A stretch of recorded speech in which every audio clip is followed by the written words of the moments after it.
dalam surat An-Nisa 148 itu, Ustaz, artinya kan di situ disebutkan bahwa Allah tidak menyukai ucapan yang buruk yang diucapkan dengan terus terang kecuali oleh orang yang dianiaya.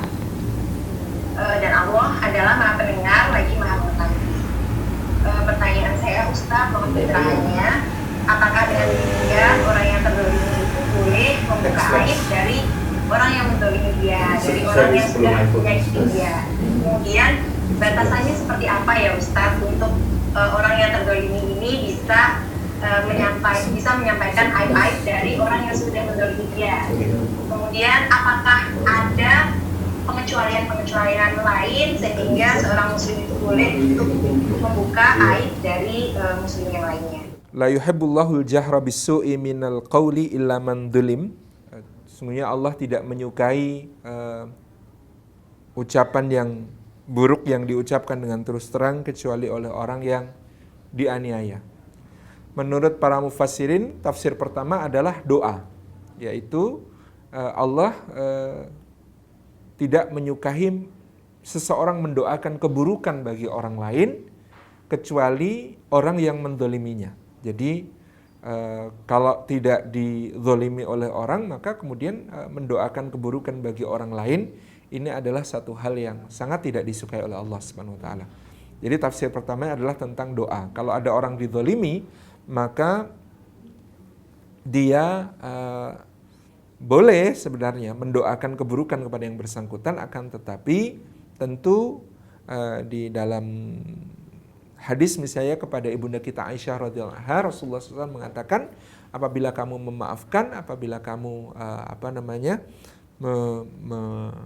memberikan maaf dan tidak mendoakan keburukan untuknya, maka itu akan menjadi lebih baik. Juga kisah di mana Sayyidina Abu Bakar As-Siddiq radhiyallahu anhu dicaci maki oleh orang, kemudian beliau tidak membalas. Kemudian dicaci maki yang kedua kali, beliau juga tidak membalas.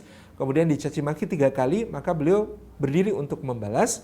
Kemudian Nabi SAW mengomentari kejadian itu dengan mengatakan, tadi ada malaikat-malaikat yang bersama engkau ketika engkau tidak membalas dan mereka menjadi pembela-pembelamu. Ketika kemudian engkau membalas, maka malaikat itu pun pergi meninggalkanmu. Nah, kemudian juga makna ucapan yang buruk yang diucapkan terang-terangan ini adalah juga tentang membalas caci maki seperti yang tadi dilakukan oleh Sayyidina Abu Bakar As-Siddiq. Jadi yang pertama tentang mendoakan keburukan, yang kedua adalah tentang membalas caci maki. Di mana Rasulullah SAW mengatakan, sungguhnya 2 orang yang saling mencaci maki, maka mereka menanggung ucapannya masing-masing. Tetapi juga disebutkan dalam hadis itu, dosa yang paling besar ditanggung oleh yang memulai. Dosa yang paling besar ditanggung oleh yang memulai. Ini menunjukkan bahwa memang membalas ucapan buruk dengan ucapan buruk itu tidak akan menyelesaikan masalah, karena akan terus-menerus berbolak-balik. Jadi kalau ada seseorang memulai keburukan, ucapan yang buruk kepada orang lain lalu dibalas, maka pasti sini akan balas lagi, sana lalu balas lagi, terus gitu, tidak berhenti-berhenti. Jadi oleh karena itu di dalam hal ini tidak membalas ini menjadi satu perkara yang akan menghasilkan sesuatu yang lebih baik. Seperti diriwayatkan tentang Nabiullah Isa alaihissalam, di mana beliau dicaci maki, beliau justru membalas dengan ucapan yang baik. Kemudian beliau dilempari dengan kotoran dan bau busuk, beliau malah menghadiahkan minyak wangi kepada yang bersangkutan. Ini yang kemudian ditanyakan oleh muridnya, kemudian beliau menjawab, tentu orang itu hanya bisa memberi apa yang dimilikinya. Dia memberiku kalimat yang buruk karena itu yang dimilikinya. Aku memberinya kalimat yang baik karena itu yang aku miliki. Dia memberiku hal yang busuk dan kotor karena itu yang dimilikinya. Aku memberinya hal yang wangi dan baik karena itulah yang aku miliki. Jadi apakah boleh gitu ya? Jahro bisu'i minal qaul gitu ya, mengucapkan perkataan buruk tadi. Ada rukhsah di sini bagi orang yang kemudian didolimi.